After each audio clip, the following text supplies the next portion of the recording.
The Institute of Policy Studies was established in 1988 as an independent think tank to study and generate public policy ideas in Singapore. Mooted by then Deputy Prime Minister Goh Chok Tong, freely, frankly, and without fear. It is a place where they can disagree agreeably. IPS began life in the office of its first director, Professor Chan Heng Chi. Someone had to give it a kickstart, and I was the agent for that. And I'm glad it got started, and that is a proper policy institute. We had to just find our way, formulate our question, and get research, people who were prepared, professionals, thinkers, intellectuals, academics, to come into the institute to talk about an issue. Policy institutes are there to help understand the implications of a policy. In 2008, IPS merged with the Lee Kuan Yew School of Public Policy.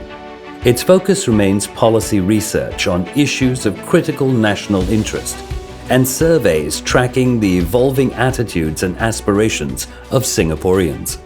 IPS is best known for its unique focus on Singapore policy issues, its research findings and publications, and for its events ranging from small group discussions to workshops and its flagship Singapore Perspectives Conference, a key event on the Singapore policy calendar. I am close to the government, but I'm not part of the government. We are intellectually independent. Some of my other friends criticize me because they say, we want you to oppose the government. I said, that's also not my mission. My mission is to do objective analysis. We are non-partisan, we allow people to make up their minds. Simply put, IPS's mission is to analyze public policy, build bridges among individuals and groups with diverse viewpoints, and communicate its findings to a wider audience. Our convening power has been very important. Bridge building, bring everybody together.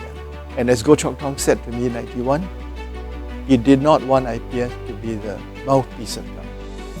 Today, IPS has three main research departments: Governance and Economy, Society and Culture, and the Social Lab.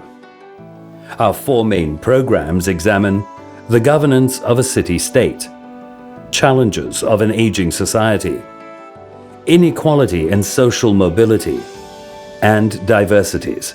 We have grown quite tremendously, largely because we established a new unit called IPS Social Lab to collect data. The Social Lab studies the social indicators of Singaporeans integrating fieldwork, research consultancy, and cutting-edge data analytics as a one-stop solution provider. It's spearheaded by the Institute of Policy Studies Social Lab. It has the capability to perform sense-making using a wide range of platforms, including face-to-face interviews, online surveys, and telephone polls. The moment you cease to be of use to your stakeholders, whether they be NGOs or private sector, the corporate sector, or government agencies, or the university,